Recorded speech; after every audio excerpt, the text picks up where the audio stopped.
সংস্কার প্রস্তাবনাগুলো যেগুলো এসেছে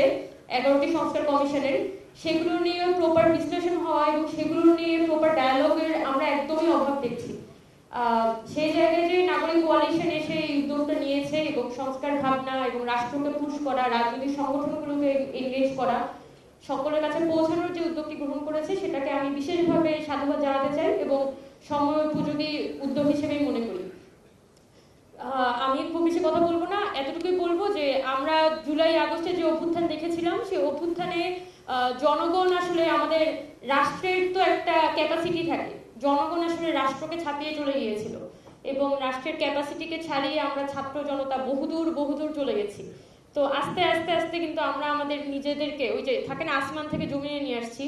তো জমিনে নিয়ে আসতে তো একটু সময় লাগে, কিন্তু ওই জমিনটা আসলে কেমন হবে ওইটা তো একটু নির্মাণ করার বিষয় আছে। যারা সোসাইটির একটু বুদ্ধিভিত্তিক অংশ,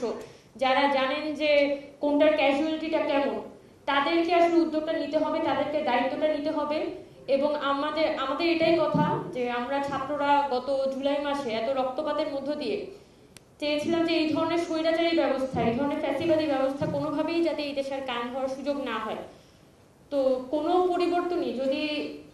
এমন অবস্থায় যায় যে জনগণের মধ্যেই আস্থাটা তৈরি করতে না পারে যে আমাদের দেশে আসলেই কোনো গণতান্ত্রিক উত্তরণ সম্ভব, যদি জনগণ এই আস্থাটা তৈরি করতে না পারে, তাহলে দেখা যাবে যে পুনরায় দেশে একটা ফিউডাল সাইকেলে আমরা ঢুকে যেতে পারি। সো আমাদের এই দায়িত্বগুলো নিয়ে আমরা সকলেই এখানে দায়িত্বশীলরা আছি,